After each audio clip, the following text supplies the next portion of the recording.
Across the world, the barriers that stand between women and their potential continue to be many. And while it is true that conditions have improved over the years and advancements have been made, the situation is still challenging for millions of women across the world, and particularly here on the continent.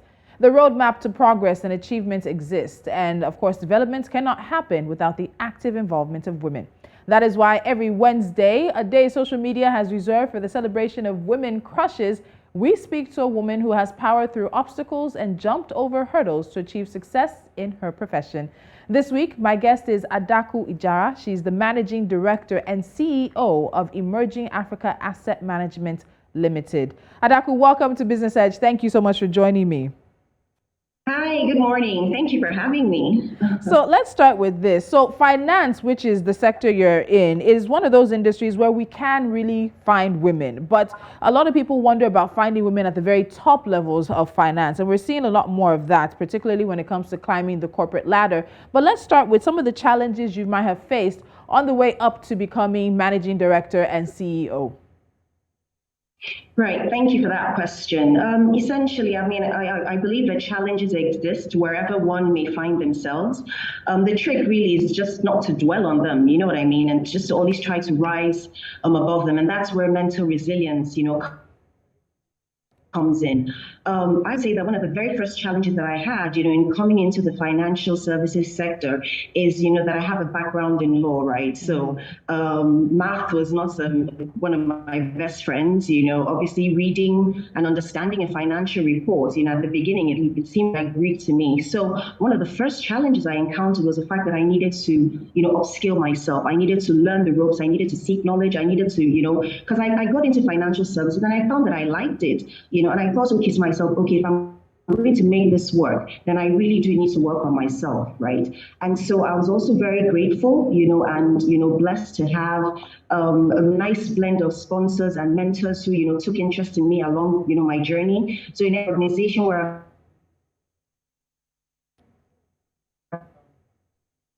I have the privilege to work, I've had, things, and I was always a willing sponge, soaking up everything, that I could learn within that space and time. And so, just learning from experiences and staying positive, to my mind, has been, or have been, some of the key things that have helped me in my journey.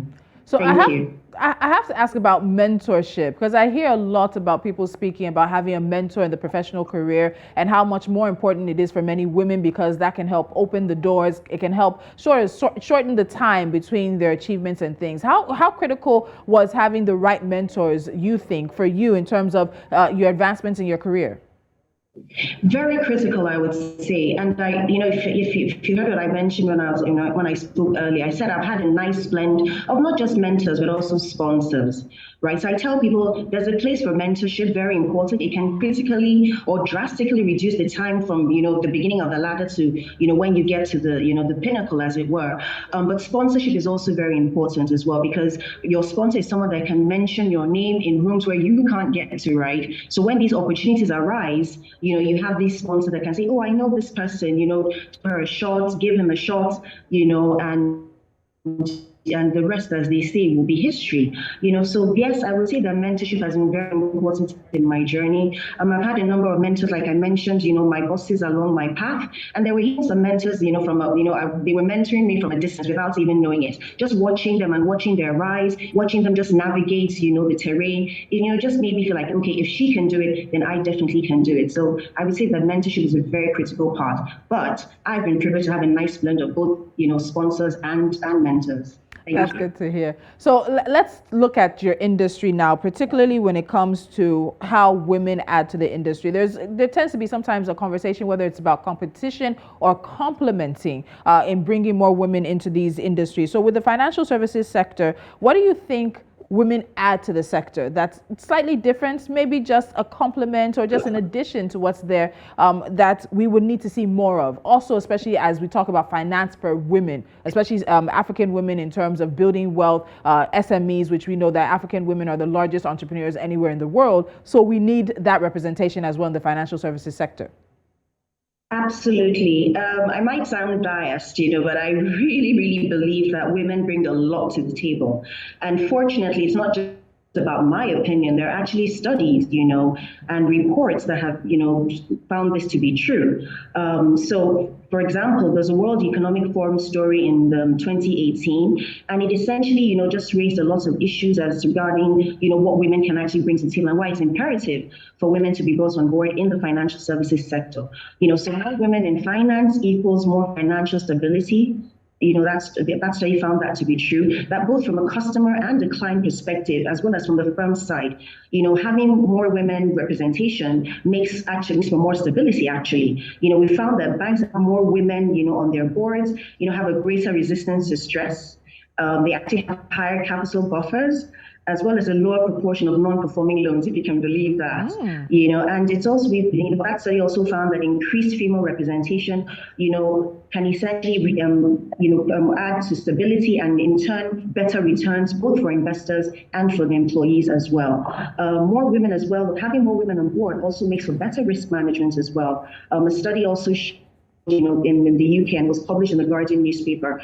And it basically showed that in general, women make better financial decisions based on risk, than men do. More women, being brought on board, can actually lead to better investments, obviously for the reason I've already highlighted already. And having more women on board just generally makes for more diversity of ideas, and better customer and employee engagement. One thing I'm quite, grateful for is the fact that, those conversations are now front and center. Those gender diversity conversations are now front and center. And the more we keep talking about it, the more, a lot more will be done about it, and not just lip service, right? I also believe that, women should. I'm not one for tokenism, right? So I do believe that women, when you're brought on board, please show up with your A game, right?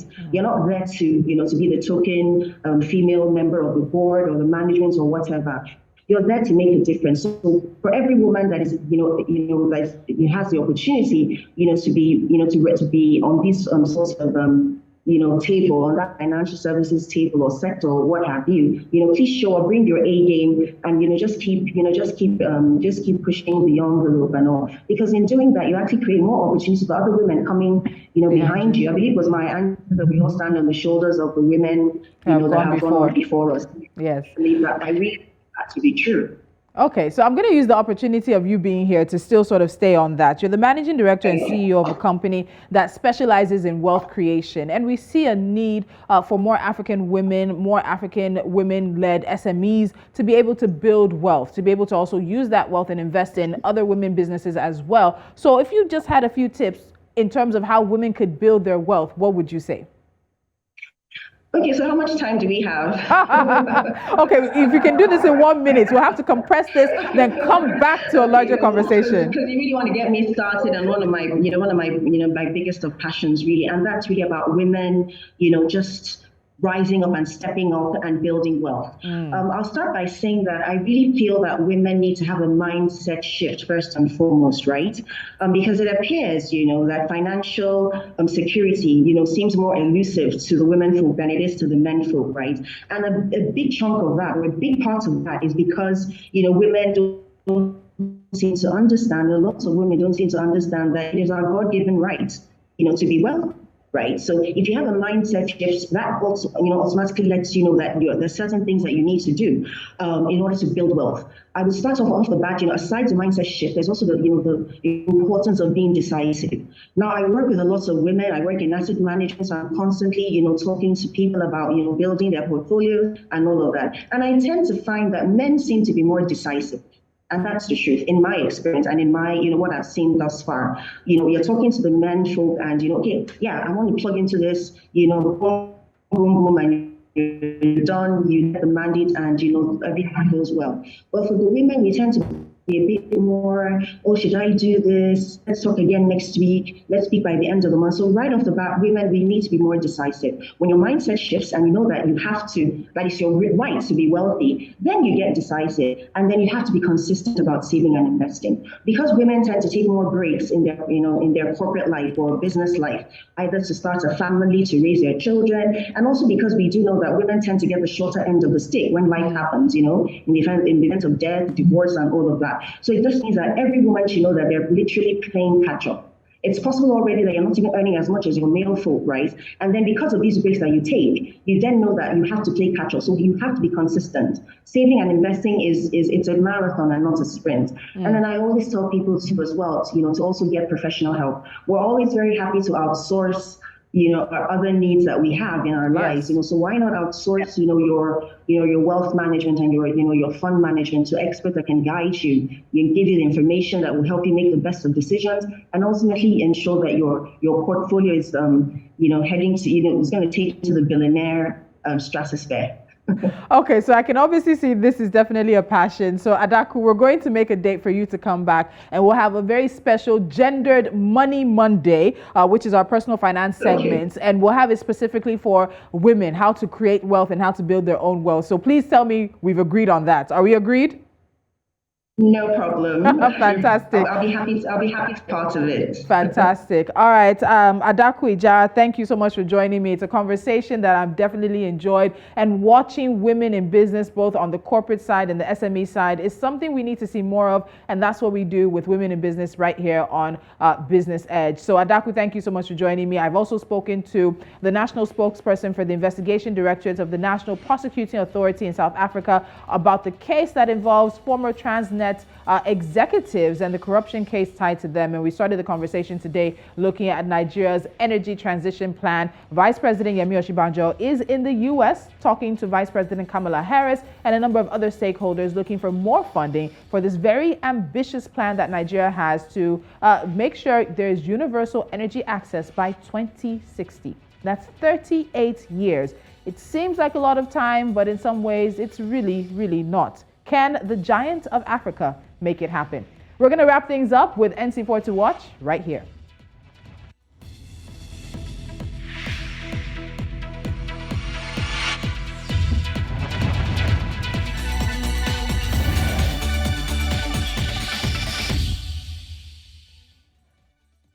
We start in North Africa with NC4 to watch, where Egypt's Ministry of Finance says outstanding treasury bills and bonds were valued at about 3.96 trillion Egyptian pounds in June 2022. Now, according to a report, the outstanding treasury bills amounted to 1.518 trillion Egyptian pounds in June, made up of 844.599 billion Egyptian pounds in 364-day bills. South Africa's Crop Estimates Committee says farmers are expected to harvest 8% less maize in the 2021-2022 season compared with the previous season. The latest summer crop forecast estimates the 2022 harvest will be about 15.004 million tons, down from 16.315 million tons harvested last season. In West Africa, Nigeria's insurance industry has recorded a 10.24% growth in gross written premiums, which rose to 560 billion naira in 2021 from 508 billion in 2020. And staying with the largest economy on the continent, the Nigerian government and Qatar have resolved to speed up the process of a bilateral agreement to improve labor migration between the two countries. And NC4 to watch wraps things up on this episode of Business Edge. Don't forget to follow us on social media. We are at News Central TV. Also head to our website, www.newscentral.africa, and download our mobile app on the Play Store or App Store. Till next time, I'm Tolulope Adeleru-Balogun. News Central Now comes your way, 12 o'clock p.m. West African time.